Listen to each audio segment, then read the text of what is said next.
Aqui no Porta Aberta a gente vai trocar ideia, informar, dar risada e abrir as portas pro diferente. Com Lucas Romano E Priscila Oliva. Sempre com um convidado novo e um tema de fritar o cérebro. Sejam muito bem-vindos a mais um episódio de Porta Aberta. Olá, Bertinhas e Abertinhos. Como vocês estão? Estão bem? Oh, esse é o nosso 5º episódio. Já Nosso chegamos quinto no episódio. 5. Completamos um mês, não? Um mês de podcast. De aniversário, olha só. Nosso mêsversário. Nosso mêsversário. Olha, galera, o assunto de hoje é de fritar o cérebro. A gente passou a semana conversando com muitas mamães e pesquisamos muito sobre o assunto e hoje a gente quer dialogar e bater um papo sobre um tema que é pouco discutido assim no mundo da maternidade, porque é inegável a transformação que acontece na vida de uma mulher com a chegada de um filho. E por trás de cada mãe que ama e cuida do seu filho, há uma mulher que precisa enfrentar todas as dificuldades, perrengues e privações que uma maternidade pode trazer. E, hoje em dia, ainda é quase um tabu falar desse outro lado da maternidade. E para ajudar a gente com esse assunto, a gente chamou duas pessoas maravilhosas para bater esse papo com a gente sobre essa realidade. Então, por favor, recebam a ilustre convidada de hoje, nossa arte educadora, celebrante social, atriz e mamãe do Vicente, Marcela Pitin. Muito obrigada!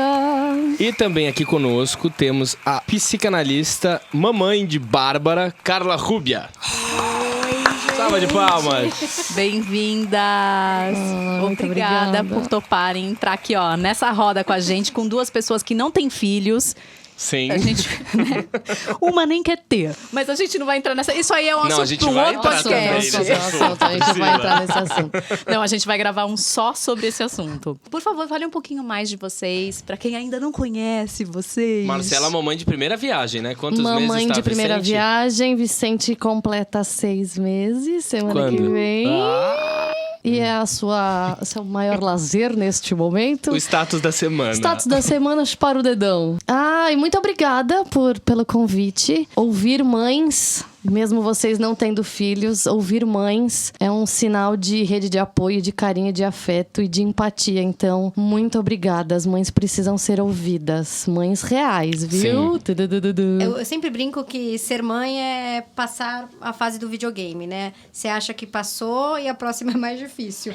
Mas eu acho que é uma jornada bem desafiadora, bem bacana. Mas eu acho que o mais importante é a gente falar o real. Nossa Exato. Ainda bem que você Senhora. falou disso, porque eu tava fazendo várias pesquisas e é impressionante. Desde novela, desde filme, como a mídia mente, né? De fantasiar a maternidade, fazer as mamães parecerem escravas da maternidade, como se elas realmente fossem feitas para isso, ou qualquer coisa que não esteja dentro da norma da mãe perfeita, já é dito como um absurdo. Então, se você, mãe, tá nesse mundo, acabou de ter o seu filho e lida com situações que não tá no livro que você comprou, você já é dita como uma péssima mãe. Isso é um absurdo, né? Fala um pouquinho pra eu gente acho sobre... que é um pouco imposto isso, até pela sociedade, porque a mulher foi feita para procriar, é o que tem útero e todo esse... Quando ele puxou, eu ia questionar, desculpa até te cortar, mas se não é uma coisa meio proposital, botar a mulher nessa caixinha aí e falar, tá. Sim, eu acho que na verdade começa isso e aí você tem toda uma quantidade de pessoas ainda reafirmando. E a gente não tá falando, eu não tô aqui trazendo homens e mulheres, até porque os papéis, falando um pouco, né? A função materna pode também ser feita pelo homem. Sim. Mas é muito mais uma questão de... Foi imposto isso é colocado cada vez mais e tem muitas mulheres que ainda falam, olha como eu sou uma mãe perfeita, minha criança é linda, tudo bonitinho. Então, acho que tem essa romantização. Tem até um filme que eu lembrei enquanto você estava falando, que foi o filme mais divertido e mais real, que é o Perfeita é a Mãe, que fala ao contrário, né? Tipo, cara, não é fácil você pensar em tudo e tem que lembrar do lanche e da prova de geografia. Esqueci o lencinho umedecido e tô no meio da festa. Então tem essa imposição que vem de anos e anos de uma sociedade que a mãe foi feita para ter uma criança e quantas crianças forem. E até essa coisa meio religiosa muitas vezes, né? Vamos ter os filhos e vamos fazer uma família grande, porque família grande é sinônimo de felicidade.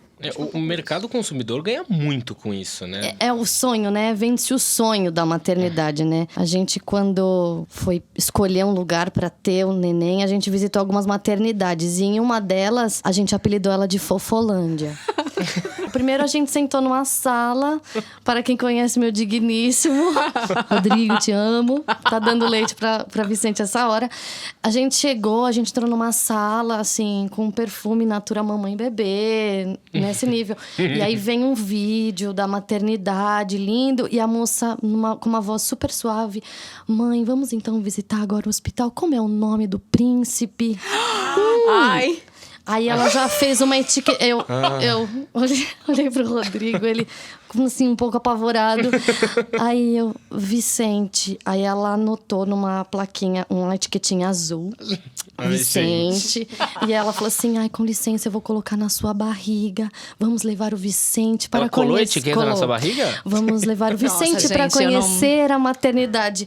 Nossa, que sonho, né? Aí a gente, pelos corredores, assim, e as pessoas, enfermeiras sorrindo, as mães com camisolas de seda e penhoar. Às vezes você entra nesses lugares, você se sente até mal. Não, tipo... Você vai ter um filho ou você vai comprar um filho? Também tem isso. Então, né? eu ia falar, uma fábrica, né? É uma fábrica. Uma loja. É uma loja, era a Fofolândia. A gente saiu de lá e eu falei... Então, foi vendendo uma coisa assim. A gente escolheu exatamente o São Luís. Eu vou citar o nome do São Luís, porque a gente voltou lá num momento muito tenebroso da nossa vida. E foi um hospital que nos acolheu. Numa sala que eu falei... Eu não quero a sala do vidro do estádio de futebol. Porque as pessoas procuram a maternidade pra isso. Pra ter o estádio de futebol. Então, eu tenho uma questão que eu até fico um pouco receosa de perguntar, exatamente por eu não querer ser mãe, que parece uma coisa assim que você fala, gente, eu entendo que é uma grande mudança na sua vida, que é muito importante, é uma vida, você gerou uma vida e tal, não sei o quê. Mas aí eu paro pra pensar e falo, mas todo mundo que está aqui, uma mulher deu à luz. Às vezes eu começo a achar que tem uma coisa ultra valorizada, mas eu sempre fico meio receosa de falar exatamente por eu não querer. Mas eu falo, gente, parece que tá todo mundo grávida pra ter o próximo Messias. E aí eu fico um pouco confusa. É que eu acho que aí eu vou trazer um pouco da mente humana, né? Tem o próprio narcisismo de cada um quer fazer o filho uma extensão de si próprio e colocar nele tudo de melhor e tudo de que eu não tive, todo esse auê, e fazer a criança ser endeusada. É um seu menina majestade, tem até é muito falado isso. Então eu acho que essa romantização, novamente falando um pouco disso, mas esse exagero é muito também da mãe. Aí tem maternidades, eu lembro, agora tá pior ainda, mas maternidades que você faz o cabelo, você faz o pé, você faz tudo, você faz... Porque existe isso hoje também. Você vê a foto da mulher, tá maquiadíssima. E você tem um book, mas que sejam realmente por vontade, não pra mostrar. Genuínas, né? Eu acho que hoje tem uma coisa, eu acho que tem o próprio narcisismo da mãe que quer trazer a criança como o grande resultado dela própria, de enaltecer, de exagerar. Tem coisas que você fala, você quer ter o filho ou você quer apresentar? Esse chá revelação é a coisa mais bizarra do mundo. Você fez chá revelação, Marcela? Gente, não fiz. Eu fiz duas coisas que eu jurei que eu não ia fazer.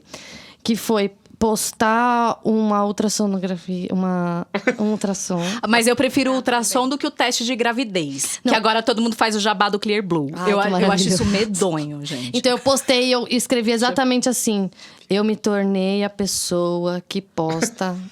Com culpa, né, já. E quando o Vicente fez 1 mês, a minha madrinha fez um bolo e ela... Vamos comemorar o mêsversário. Que, pra mim, é terrível. Mas eu entendi que o mêsversário, acho que é mais pra mãe. Claro, mas gente, é total pra mãe. A criança nem sabe o que tá acontecendo. Não, o que eu quis Mas dizer é tudo assim. pra mãe. Eu fiz uma festa de 1 ano que parecia que eu fiz um casamento. Era pra Bárbara? Claro que não, era pra mim. Eu acho que o legal da maternidade é você aprendendo e vendo coisas que você nem imaginava. Eu falava, puta, isso não faz sentido. Eu acho, é minha opinião, pessoal, quem faz, legal, fotógrafas nada contra, breguíssima, aquela coisa do cara beijar a barriga, aquele negócio estranho, no meio da floresta. Porra, você não vai pra floresta... Elas de asa, Elas de fada! Jesus, de fada. aonde Elas você de vai? fada. Virou uma borboleta agora, ó, lagarto. Essa glamorização da maternidade. Parece que se você não postar ou não enaltecer isso, você não tá grávida, né? É um momento delicioso, mas tem muita dor nas costas, tem azia. Isso ninguém posta, né, Anjo? Mas é sempre pro lado positivo. É a fada, a rainha na floresta, né? O buque de sereia. Tem de sereia? E Anjo, não posso dizer. Tem Mas o quê? celebridades. Coloca a cauda na criança também? Não, põe a cauda na mãe que tá grávida. E tira a foto embaixo da água de sereia. Gente! Entendeu? A pequena Ariel sendo gestada. Entendeu? Tá brincando. Ai, não Ou posso Aquaman, dizer. né? Ixi, ou Aquaman. Abre seu Instagram aí que a gente já Não vai dar umas pode. olhadas. Lá, não posso dizer.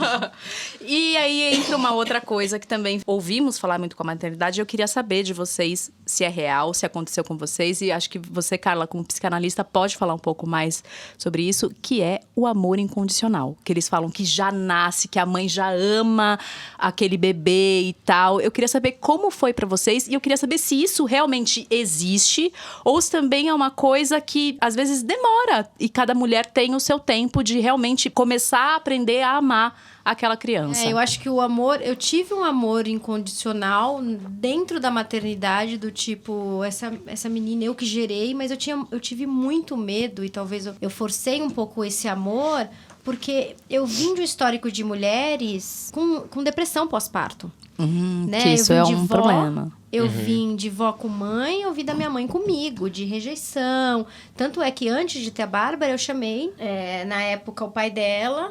E, na época, a minha ex-sogra, que era uma mãe pra mim... E falando assim, olha, se acontecer alguma coisa, segura a onda, porque isso tá aqui, né? Então, eu acho que... Você já foi esperando um pouco isso. Eu já fui esperando, eu já fui com um certo receio, porque é um histórico de mulheres da minha vida de uma rejeição materna. E eu acho que isso era um dos medos que eu tinha de ter uma filha, né? Sei lá, não pensei se eu tivesse um filho, eu sempre pensava se eu tivesse uma filha. Porque são mulheres, né? E aí, pra mim, no começo, foi assim...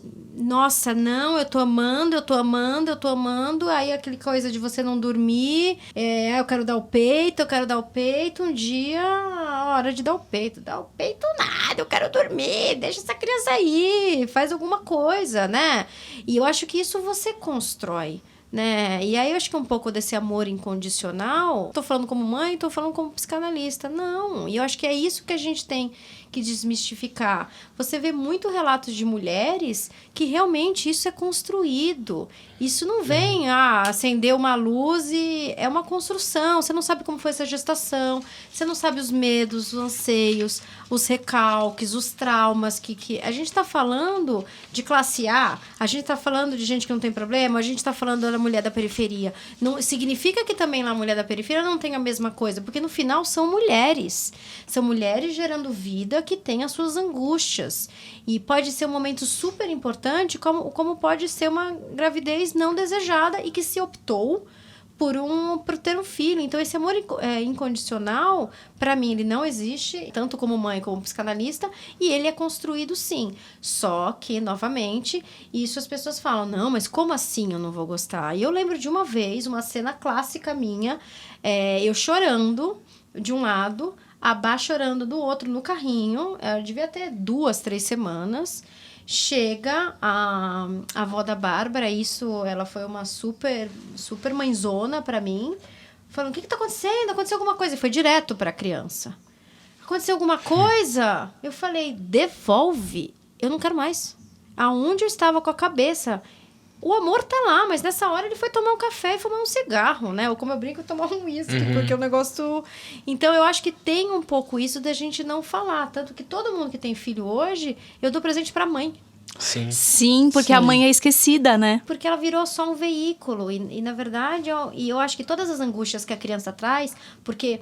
Né, dentro da psicanálise, o nascimento é o primeiro trauma, né? O nascimento é o primeiro... Saiu de um conforto, seja por onde for, por cesárea e por parto normal, humanizado, hippie, o que for, Mas é uma trauma, violência, né? Existiu esse É uma rompimento, né? Ele ficou durante meses ali e de repente tem essa separação física, né? Ainda tem a conexão emocional ali dos dois, essa conexão, né? Eu tava lendo, me corrija se eu estiver errado, sobre essa questão até da sombra, que a Laura fala no livro dela, da maternidade e a sombra, que muitas mães às vezes não conseguem lidar com isso e a gente tem que perguntar não por que o bebê tá chorando, mas por que a mãe está chorando. Porque ele é um reflexo um do outro, né? Então, como você cuida da sombra da mãe para daí entender por que o bebê tá chorando. Se ele não para de chorar mamando ou tentando fazer ele ninar, o problema não é o bebê que tá com alguma coisa de errado, mas sim o que a gente pode fazer para dar essa rede de proteção para a mãe, para conseguir tranquilizá-la, para passar essa tranquilidade pro bebê. Porque ainda existe esse elo entre os dois, né? Sim, eu acho que tem uma coisa que na verdade, é uma relação, são inconscientes conversando, e tem um pouco essa questão da própria mãe de estar angustiada, porque é tudo novo e a gente não fala disso. E o bebê é um reflexo. Fica tranquila, tá, Marcela? Mas assim... Não, eu tô desesperada. Eu tô em silêncio. Isso, entendeu? É um pouco isso da angústia da mãe, da angústia do ambiente familiar.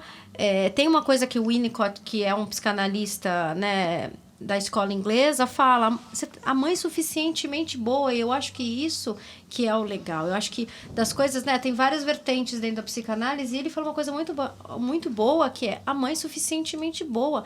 Cara, você vai ter culpa. Você tem que... Por isso que é tão importante, nesse momento, fazer... Né, não é jabá, mas é aquela coisa de fazer a terapia, de se organizar para você conseguir o outro. É muita responsabilidade em cima da função materna, em cima da mãe. Eu tava assistindo um vídeo de um canal maravilhoso da Real Mother, que é incrível. Acho que todo mundo tem que assistir, independente se é mãe, se não é mãe, mesmo porque ela é muito engraçada. E ela falou exatamente disso que você falou, Carla. Ela falou assim, voltar... Porque é muito difícil para as mães voltarem ao convívio social, né? Depois que são mães. Mas ela estava falando, fazer esporte é importante, a hidroginástica é importante. Ela falou assim, mas vocês precisam fazer terapia. Só o questionamento de você querer fazer e perceber que você quer fazer, que você tem que tomar um cuidado, isso já é um processo para ajudar. Só que, querendo ou não, você tem que sempre ter uma rede para você conversar. E aí eu acho que tem os amigos, tem os palpiteiros, tem a família, mas precisa ter seu momento, você com teu terapeuta, seja a linha que for, para você se organizar emocionalmente para dar conta, que não é fácil, entendeu? Sim. Mas eu queria te perguntar dessa questão do nascimento, né? Quando o Vicente chegou ali, como é que foi pra você? Mas antes eu só queria ler o relato da Camila, que eu assisti um documentário no YouTube e ela fala assim: eu achava assim, que o bebê ia sair de mim e ia ser uma luz mágica, que o bebê ia se apaixonar por mim que nem nos filmes e instintivamente eu ia saber o que fazer. Naturalmente ia aflorar aquele negócio dentro de mim e não foi absolutamente nada disso. Não foi nada natural. O primeiro momento pra mim, eu não sabia o que fazer com aquele bebê. Eu senti um arrependimento profundo, porque só o que eu senti foi tristeza. Aí eu me arrependi de ter virado mãe, e a vontade que eu tinha era de sair pela porta e nunca mais voltar. Eu sabia que eu não queria o mal daquele bebê, no entanto eu não conseguia ficar feliz. A minha filha teve que me conquistar. Coitada, ela tinha que mostrar que ela valia a pena, que eu amasse ela. Hoje ela é a coisa mais importante da minha vida, mas foi uma conquista. Uau. Nossa. É uma conquista. Eu nunca idealizei o parto e eu tinha muito medo do parto. Aí eu falei, bom, vamos optar. Então, prefiro que o pai esteja presente. Então, tudo bem, vamos marcar uma cesárea, ótimo. Eu passei muito mal no parto, na anestesia. A sensação que eu tinha é que eu tava tremelicando 3 vezes mais do que era. E eu apagava e voltava, assim. Então, eu não vi direito. Eu só lembro da médica dizendo, Vicente vai nascer. Nasceu, ela me colocou ele aqui no peito. Eu só consegui falar, seja bem-vindo. E eu fiquei apagando e voltando. Parecia que um disjuntor tava caindo. E aí ela falou assim, nossa, Marcela, você tá com muita endometriose. Eu vou aproveitar que você tá aberta e vou fazer uma raspagem. Vou tirar esse sangue que tá aí dentro de você, tá bom? Que escolha eu tinha, né? Eu já tava ali, toda escancarada. Eu digo, tá bom. E aí o anestesista falou assim, eu vou dar um pouquinho mais de anestesia, mãe, pra você dormir. Então o Rodrigo ficou segurando o Vicente, que nasceu 10 da manhã. Meio-dia eu saí. A gente saiu do centro cirúrgico, o Rodrigo ficou 2 horas segurando ele.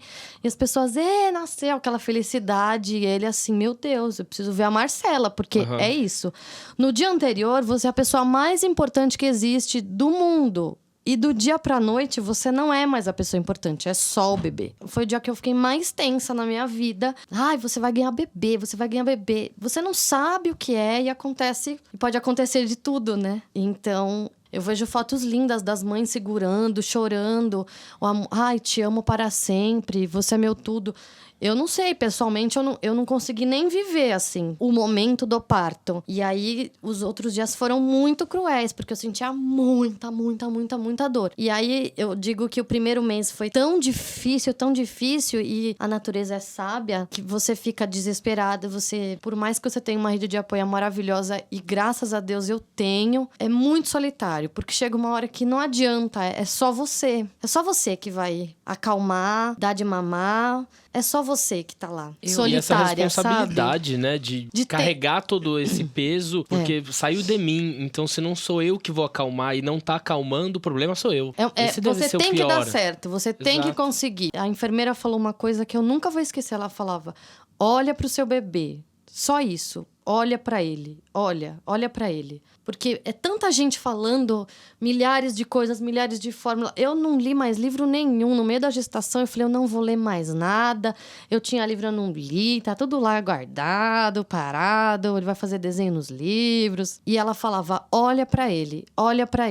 Ele vai te dizer e você vai entender. E se você não entender, amanhã você consegue, mas olha de novo. Eu acordo e olho pra ele, eu falo, vamos aí, que só por hoje vai dar tudo certo, sabe? Eu separei uma frase que eu tava lendo num blog ontem da Patrícia Cardoso, que eu acho que é bem isso que você falou, que ela diz o seguinte: a maternidade é uma grande e pesada responsabilidade e nada nem ninguém consegue ensinar-nos a sermos mães, por mais conselhos e opiniões que deem. Fica tranquila. Porque é isso. A gente trouxe a Carla pra te acalmar, Marcela. Eu comecei a terapia, eu quero dizer isso.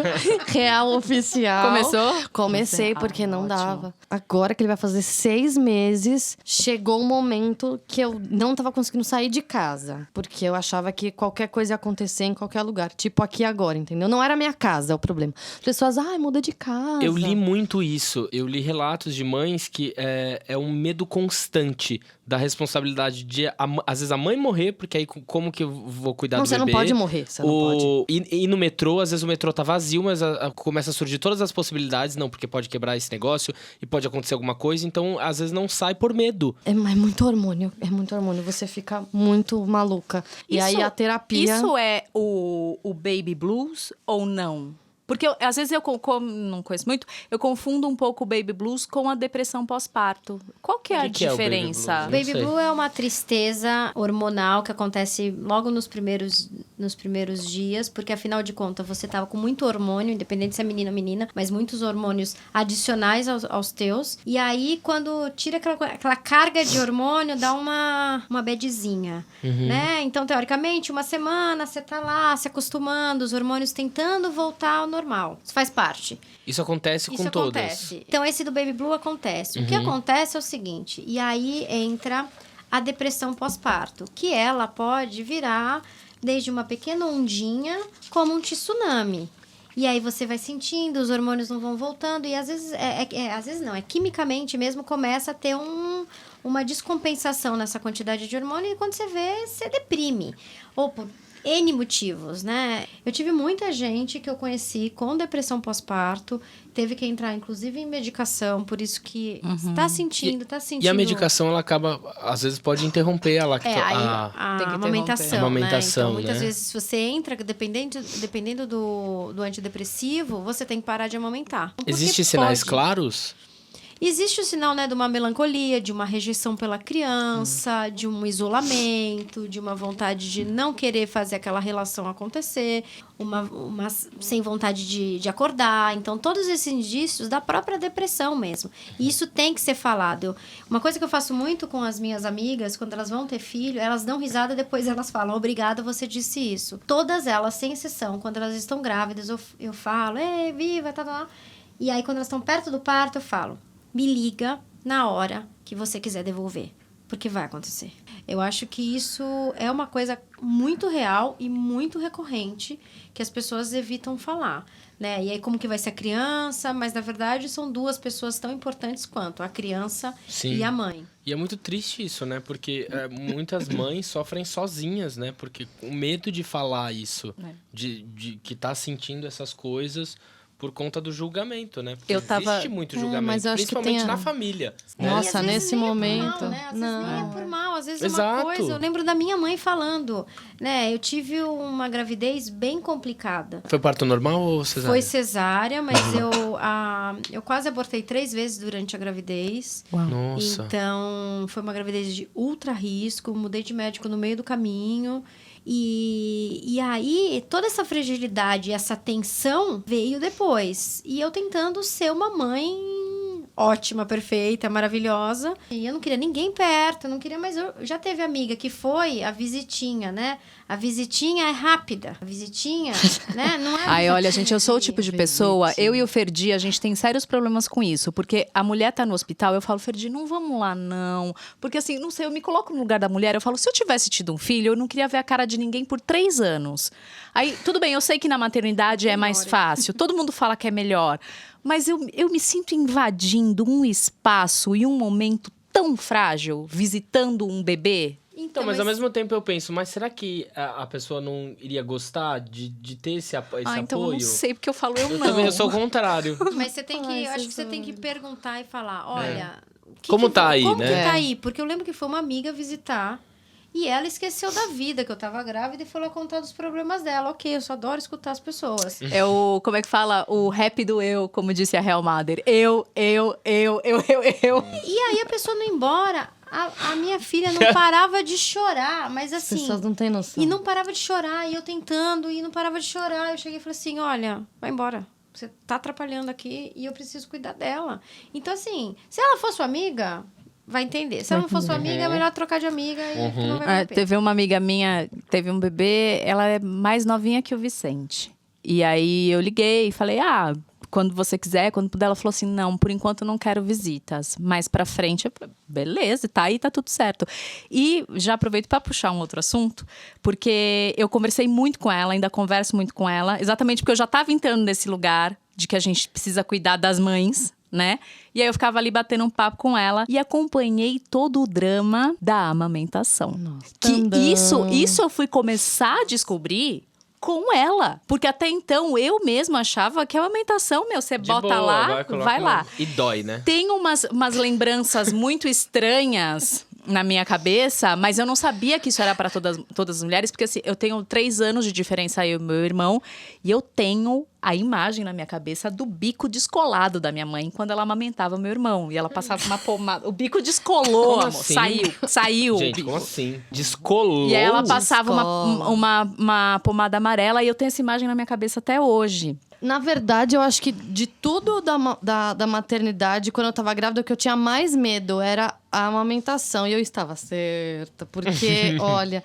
Na verdade, assim, não. O Vicente teve uma pega muito boa, orientado pelas enfermeiras do hospital, que realmente... É tentativa e erro. Existe uma pegada. Tem uma pegada certa que não vai me machucar. Ele vai mamar o certo, do jeito certo. E tá tudo bem, a gente consegue manter e aí, isso. se não funciona essa pegada? Então, se não funciona, aí você tem que... Tira a criança... Abre a boquinha da criança, bota de novo. Não pode ser só no bico, tem que ser a auréola toda. Então tem todo um quebra-cabeça aí. Senão o bico descola. É real oficial essas contorcionismo. Coisas. É um contorcionismo. Mas uma dúvida, qual que era o seu medo da amamentação? O meu medo era de não conseguir amamentar. Porque uma mãe perfeita amamenta, né, amor? Não dá leite, não, né? Não dá fórmula. Mas foi isso, eu saí da maternidade dia 12 de junho, 4 dias depois, eu estava amamentando em minha casa com aquela almofada, que você compra tudo, né? Você compra a almofada, põe a almofada embaixo, a almofada do pescoço. Olha, não tem nenhum glamour. Aí você senta com a criança, o ombro tá aqui colado no ouvido, porque não pode ficar tenso. Não, olha. E aí ele tava lá mamando, deu 4 puxadas, engasgou, ficou roxo, desmaiou no meu colo. Meu Deus, Meu minha Deus nossa do céu. senhora. senhora. O que você fez? Então, olha só, na maternidade, eles deram um curso de engasgo. E eu não ia fazer, porque eu tava com uma dor tão lascada. E a enfermeira falou assim, então, mãe, hoje à tarde vai ter um curso de engasgo. E eu falei, ai, mas é obrigatório? Aí ela, não, mãe, é bom fazer. Minha mãe, vai, aproveita que você tem que andar, vai no Bem-Te do curso de engasgo. Eu fui me arrastando, porque eu tava... No hospital? No hospital, não conseguia ficar esticada. Cesárea, tragédia. Aí eu cheguei lá, e aí a moça, e você pega a criança com a boneca, né? Vira assim, faz as manobras, são 3 passos, né? Ela deu 3 passos. E eu não tava prestando muita atenção, porque eu tava o quê? Morrendo de dor. Eu queria voltar pro quarto, eu não tava ali, mas salvou a vida da criança. Porque não ia dar tempo de chamar a ambulância, levar não ia dar ele. Tempo. Ele desmaiou, ele ficou... Primeiro ele ficou roxo e desmaiou. Eu digo que foi... Virou ele e já Aí fez. eu fiz as 3 manobras. Põe de lado primeiro, põe a mão dentro da boca da criança pra ver se tem alguma coisa no meio do caminho. Põe em pé pra ver se desobstrui a passagem, se ele mesmo consegue se organizar. E aí, por último, você vira de ponta cabecinha assim e... Pá, dá os tapinhas nas costas. E foram alguns tapinhas, né? Meu Deus, que Não desespero. saiu tão fácil, assim. E foi na amamentação. Então, depois disso, foi um trauminha. trauma. Comecei a ficar meio bloqueada, porque eu achava que ele ia afogar de novo. Mas a amamentação, só pra finalizar, é muito exaustiva. Porque, por exemplo, hoje, para estar aqui, eu voltei a dar aula. Voltei pra escola, minha licença maternidade acabou. Eu tenho que acordar 4h30 pra tirar o leite, pra deixar pra ele. Demora, dói, a maquininha dói. Aí eu tenho que tirar de um peito, o outro tem que dar antes. Então, é um tempo, sabe? É um tempo de dedicação. É lindo, de verdade, ver que você tá nutrindo o seu filho. E os olhinhos estão ali, olhando pra você. E aquele momento... É um momento de conexão É um muito momento grande, de conexão muito precioso, assim. Mas tem um momento de conexão que você não quer conectar. Você tá cansada de conectar. O Wi-Fi ali não tá funcionando. Não É bom dá, a gente deixar não claro dá, aqui que a não gente tá dá. falando desses problemas pra enaltecer que eles existem, mas isso não deixa de lado o amor incondicional do bebê, Não. de tudo que acarreta a maternidade, né? Eu acho que tem uma coisa da amamentação, de quem amamenta o leite materno e quem não consegue amamentar e opta pelo leite, né? Eu acho que aqui também a gente não tá nesse julgamento, tem gente que opta. Claro. A amamentação foi uma questão para mim. Eu queria amamentar de qualquer maneira. Isso foi o meu maior objetivo. Eu não sabia de nada, mas a amamentação era forte. Fui na USP ver, porque eu sentia muita dor e ela não ganhava peso. Eu falei, não tenho leite, meu leite não é bom. Até que um dia eu fui num grupo super bacana, que é a Matrice de Amamentação, que deu suporte. Eu lembro que assim, né, livre demanda, quando eu vejo meu peito caindo leite, eu falei...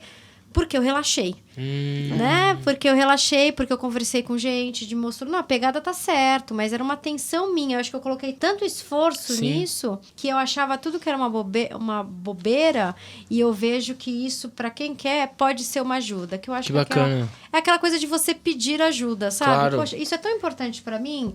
Deixa eu ir atrás de quem sabe. E eu acho que esse grupo eu sou muito grata. Ainda existe esse grupo? Existe. Mas eu acho que é um grupo bem bacana de apoio à amamentação. Tem doulas, inclusive, que são especialistas. Como que chama mesmo? Matrice. Eu acho que esse grupo fez eu perceber que eu não saía de casa até então, porque a Bárbara chorava muito, de perceber que existe outras pessoas. Porque às vezes você tem uma amiga muito legal, mas que tá tão distante. E às vezes você tem Você isso... entra numa outra realidade. Vocês né? sentiram que as pessoas se afastaram de vocês depois que vocês tiveram filhos? Senti, mas eu acho que foi dos dois lados. Você também eu quis... Eu também falei assim, não vai entender, tudo é muito simples. Eu acho que até hoje mesmo, assim, eu tenho muito mais amigas que não têm filho do que amigas que têm filhos. Mas eu sei que na época tinha gente que não entendia. Vamos sair, mas leva ela pro bar. Não, eu não vou, a menina não para de chorar, não consigo levar ela nem na padaria, eu vou pro bar. Não, tá louca. Mas isso sou eu com as minhas neuras lá de 11 anos atrás, né? Porque era muito pequenininha. E pensa, ela nasceu no meu imaginário psíquico, ela nasceu frágil, antes do tempo, quase morreu 3 vezes. Não, foda-se todo mundo, ela vai ficar comigo aqui, porque eu sou a supermãe. O importante da gente viver um pouco nessa era e ser mãe nessa era, porque as redes sociais, de uma certa forma, tanto atrapalham como ajudam também, né? Porque tem muitas mães agora no YouTube falando sobre a real, falando, olha, tô aqui para ajudar, estão surgindo muitos grupos, muitas redes de apoio, vamos falar sobre isso, né? Você chegou a procurar alguma coisa, Má? Como que foi para você? De rede de apoio, você diz? Ou algum grupo, um grupo de amigas, ou alguma coisa que... Eu acho que vai muito ao encontro do que a Pri perguntou dos amigos. Meus amigos são muito generosos. E eu acho que tem a ver com o teatro, né? Todas as pessoas queriam muito estar com a gente. E isso foi muito importante, assim, de mandar mensagem perguntando: você tá bem? Como é que você tá? Vamos tomar um café? Posso ir aí na sua casa? Demorou um tempo pra gente, né, se a gente se organiza na nossa rotina, mas até as pessoas que até hoje não conheceram o pequeno, elas sempre estão perto, assim, sempre estão perto. Então, isso é uma dádiva, assim. Embora eu acho que a profissão, de alguma maneira, nossa... colabora com esse pensamento, mas eu acho também que as pessoas têm um pouco de preconceito com mães atrizes. Você acha? Eu tenho certeza. Por quê? Não entendi. O teatro demanda tempo, demanda dedicação. E aí as pessoas são um pouco assim: ai, mas agora ela é mãe. de ter um bebê. Mas você não acha que isso é praticamente quase todas as profissões quando uma mãe tem um bebê? Assim, bom, posso estar falando uma bobagem. Mas, por exemplo, se a mãe tem um emprego fixo ali, CLT, ela tem a hora dela, tirou a licença, ela vai voltar. Pode ser que depois ela seja mandada embora? Sim. Pode. O emprego dela, teoricamente, está lá, num mundo ideal, né? No melhor dos mundos. Que deveria acontecer. No Teatro Brasil, não é isso que acontece. Eu tenho total essa visão da Porque tem muito Marcela. o mundo do achismo, né, também. Ao invés de virar pra você e perguntar: Má, seguinte, Então. isso. Lucas, Isso rola? É isso. Sabe? Ah, não, mas aí eu tô aqui fazendo um projeto com a Priscila e fala: não, mas a Marcela tá grávida, tá com um bebê Marcela, pequeno agora. Ao invés de chegar pra você e perguntar: Má, qual que é a realidade? Você Como consegue? que funciona? Como é que é? Exato. Sabe, porque... O que a gente pode fazer pra também dar um help, sabe? Beleza, terça e quinta não rola, mas e na segunda... É isso, né? É conversar. É conversar. As pessoas já vêm... Então, minha licença da maternidade acabou da escola. Então, eu voltei pra escola. É um privilégio muito grande ter 180 dias de licença. 6 meses de licença maternidade na prefeitura. Preciso dizer isso. E tá lá, ainda tem um horário de amamentação. Eu saio 1 hora antes do meu serviço. Agora, no teatro, que já é difícil normalmente, já tem essa coisa de... ai, mas agora então ela não vai ter tempo, ela não... Quando vai sabe? chegar esse tempo, né? Porque senão esse tempo não vai chegar nunca. Nunca vai chegar. Mas é isso, as pessoas precisam me perguntar.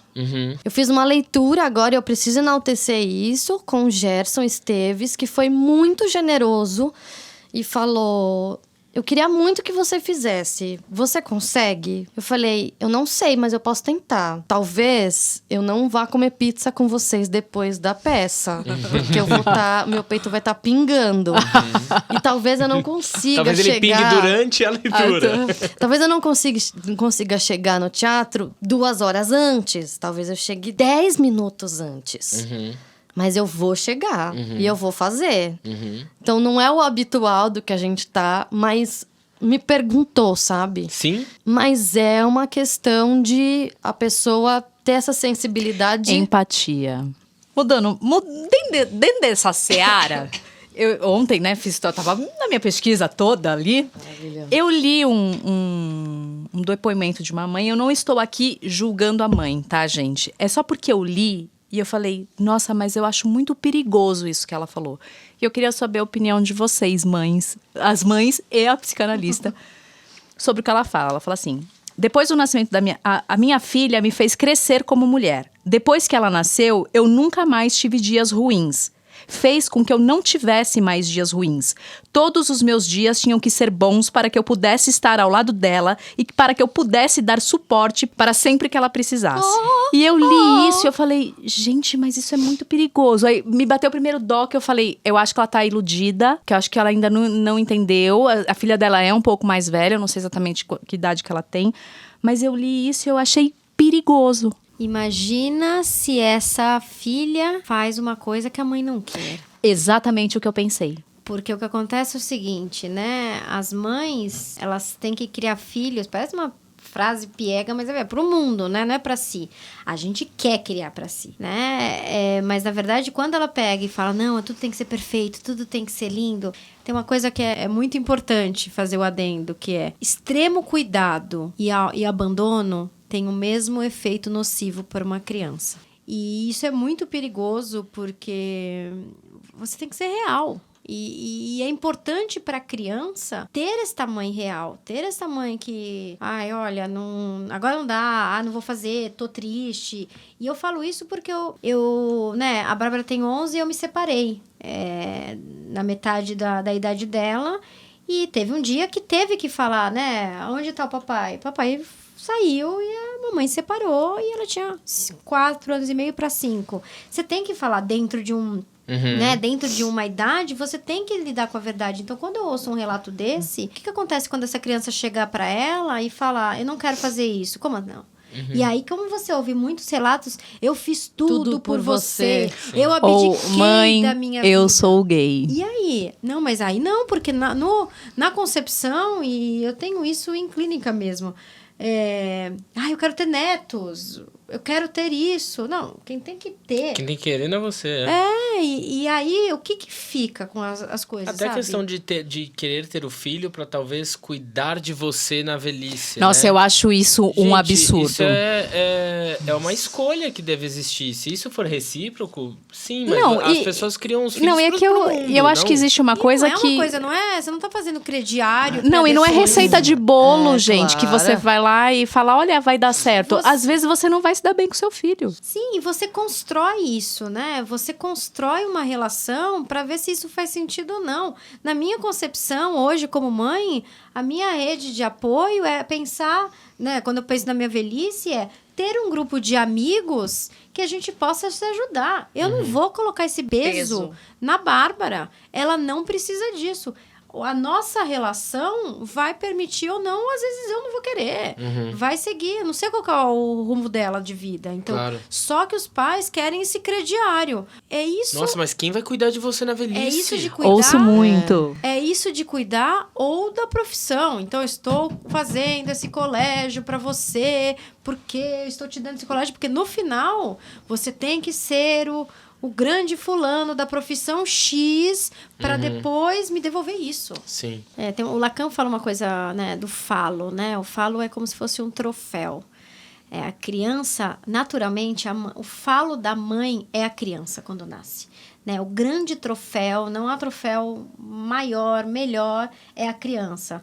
Só que a criança tem que virar um indivíduo, um sujeito, e não esse troféu. Porque senão você fica fazendo isso o tempo todo e a criança não consegue respirar. E eu acho que isso que é importante a gente perceber. A criança, gostando ou não, mães, é pro mundo. E eu, sendo mãe, ainda falo, droga. É pro mundo mesmo.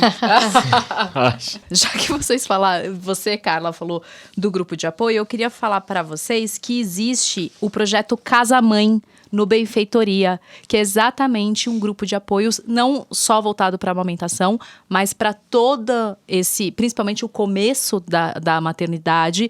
E eles fazem arrecadação, vaquinha, né, na benfeitoria permanente, porque eles querem conseguir levar não só São Paulo, não só, mas para tudo, né? Principalmente para as mães mais pobres e tal, que realmente às vezes não tem o menor apoio de ninguém. Então tá lá no benfeitoria.com/casamãe. E eu queria indicar também o Instagram, @a_mãe solo, que é da Thaís Leão, que escreveu um livro chamado O Exército de uma Mulher Só, que fala sobre mães solos, que aliás, não falem mais mãe solteira, gente, não é esse termo, é mãe solo. Qual que é a diferença? Porque o fato dela ser mãe não tá ligado com Estado civil dela. Com certeza. Nossa, é verdade. Ninguém... mãe solteira. Não é mãe solteira. Tem muita mãe casada solteira. E que é mãe solo. Então, é muito legal. Então, eu queria deixar aqui para vocês, @a_mãe solo. E o canal da Real Mother no YouTube, que é sensacional. Gente, mesmo se você não for mãe, não quer ser mãe, vai lá e assiste, porque ela fala umas coisas maravilhosas. Maravilha. Eu vou deixar tudo na descrição. Maravilha. Turma, estamos chegando ao final do nosso podcast. Muito obrigada. Mas antes, a gente tem o nosso quadro, pra quem você abre a porta e pra quem você fecha a porta. E queremos muito saber, Marcela, pra quem você abre a sua porta? Eu abro a porta para os pais que exercem a paternidade. Arrasou. 1 minuto de palmas. Em especial para Rodrigo Caetano. Obrigada, um beijo. Carla. Eu abro a porta pra Bárbara, que me ensina... Eu vou começar a chorar, né? Que me ensina todo dia a ser mãe. Nunca pensei em ser mãe. E ela é um exercício diário de como eu erro, acerto, posso... Né? A gente faz muita verdade entre a gente. Então, ela tá me ensinando há 11 anos a abrir a porta pra vida. Maravilha. Eva, que lindo. Pri, pra quem você abre sua porta? Bom, gente, existe aqui, eu como uma geminiana com ascendente em gêmeos, a lua em gêmeos, eu sempre... Cara, É assim mesmo, eu sempre fujo do tema, é a minha hora, vou fugir desse tema. Então, eu vou abrir a minha porta essa semana pra Etna, a loja Etna, que... Achei que era uma mulher. Pra Etna, obrigado, Etna. Etna. É porque ela retirou do catálogo dela de imóveis a palavra criado mudo. E isso é uma evolução. Eu posso explicar um pouquinho Claro. o que é? Eu fui buscar da onde veio, porque a gente sempre falou criado mudo, mas da onde vem, né, essa palavra? Aí eles soltaram lá o comunicado. Por volta de 1820, os escravos que viviam dentro das casas eram chamados de criados. E alguns escravos eram designados a ficarem do lado da cama, segurando o copo d'água durante a noite, durante o dia, roupas e tal. E muitos não podiam se mexer e nem falar. Então, eles extirpavam as línguas dessas pessoas para que elas não falassem. E aí, quando criaram essa mesinha, começaram a chamar de criado mudo, porque ele era o criado que não falava. Isso entrou na sociedade e hoje E a gente falava, até Nossa. 20 dias atrás eu falava. Aí você começa a entender e aí você fala, meu Deus do céu. Então, palmas pra Etna, que retirou. E agora é mesa de cabeceira. E a gente tem que... Mesa de cabeceira. Mesa de cabeceira. Vamos mudar a nossa nomenclatura, Mas por é favor. bom, porque às vezes as pessoas vão Claro. falar e elas não têm ideia do que elas estão falando. Sim. Então é legal também alertar, né? Maravilha. É mesa de cabeceira. Então, Maravilha. parabéns pra Etna. Bom, eu vou abrir minha porta para a argentina Laura Gutman, que é uma psicopedagoga clínica, ela é especializada em temas de família, que eu estava lendo esse livro dela e eu achei muito interessante, assim, a maternidade e o encontro com a própria sombra, que ele é uma oportunidade da gente reformular as ideias pré-concebidas e os preconceitos, exatamente isso que a gente estava discutindo aqui, né? Eu acho que ela é muito real nesse sentido, assim. Ela fala essas obscuridades ou esse outro lado da maternidade, ela cita bem isso. Eu acho que é um livro bem esclarecedor. E agora que nós abrimos a porta, a gente fecha a porta também. Então, Marcela, pra quem você fecha a sua porta? Nossa, eu vou trancar a porta, na verdade. Ixi. Fala. Por um assunto que mexeu muito comigo essa semana. Não foi uma tragédia, não foi um acaso. Eu vou trancar a porta para a Polícia Militar do Estado de São Paulo, que matou 9 pessoas, 9 crianças, 9 sonhos, 9 vidas. Maravilha. Mexeu muito, mexeu muito. Eu ia Carla. falar exatamente do que aconteceu, né? E eu tranco a porta também, nem vou fechar. Tranco a porta para as pessoas que acham que isso deveria ter acontecido. Né? Eu tô escutando de muita gente, mas espero que de uma favela. Sendo que tem muitas festas conhecidas de funk da elite. Tem rave, tem festas de faculdade, onde tem predominante brancos e ricos, que existe a mesma coisa. Então, esse não O baile a daquela famosa revista? não é Não é? uma realidade. Então, eu tranco a porta para quem tenta justificar um injustificável. Sim. Eu li um negócio, vindo pra cá, acho que daqueles Somos Todas Fridas, eu acho que é deles, eu não tenho certeza. Que ela fala assim, sabe quando seu filho fala que ele foi dormir na casa da fulana porque eles tinham que estudar ou porque eles só iam dormir lá, assistir um filme, não sei o quê? Muitas vezes o seu filho tá dentro da comunidade no baile funk. Pensa nisso, né? Sim. Porque você acha que todo mundo que tá lá e tal, não sei o quê, nananã, seu filho também está lá. Bom, já que você abriu a sua porta para os papais presentes, eu fecho para os papais não presentes. Eu fecho para os papais de plantão que abandonam os seus filhos, né, e não se dedicam como deveriam. Se eu não me engano, eu li uma matéria que acho que 5 milhões, eu não sei, não são registrados os nomes dos pais por É, conta de acho que é abandono. isso. E eles não participam da maternidade e jogam toda a responsabilidade para a mãe como se fosse somente o dever dela. E maternidade é rede de apoio e parceria. Você não vai deixar eu fechar minha porta? Fecha a porta, Pri. Você não tinha fechado agora? Não, Brasil. Eu achei que você tivesse fechado. Eu fecho Priscila, minha... pra quem você fecha a sua porta? Eu fecho minha porta pro Leonardo DiCaprio, que botou fogo na Amazônia. Vou fechar minha porta pra ele. Pra ele, pros Beatles, Ele né? tá ouvindo, inclusive, né? Os Ele tá Beatles ouvindo, E inclusive. pro Rock, que é do demônio. Causa o aborto. Rock. Nossa. Fecha a porta pra todos eles. Gente, a gente queria finalizar aqui o nosso podcast. Agradecendo vocês por estarem aqui. Obrigada, gente. Foi ótimo. Obrigada. Amamos, vocês. foi incrível. Amamos. Foi delicioso. Amamos. Então, assim, mulherada, vocês aí que vão se tornar mamães, você que já que tá aqui ouvindo a gente nesse Porta Aberta, tente ser a sua melhor versão. Então, se informe, troque ideias, desabafe, reveja posicionamentos, atitudes se achar necessário, mas aceite, amor, que você está fazendo aquilo que está ao seu alcance. E o seu filho está sendo beneficiado por isso. Mãe perfeita é uma invenção mentirosa e nociva. E você que não é mãe, que tá nos ouvindo aqui, pense também que tem responsabilidade sobre essas relações, né? Como integrante da sociedade, você pode contribuir para um mundo com menos julgamento, mais empatia e paciência. E menos sobrecarga feminina.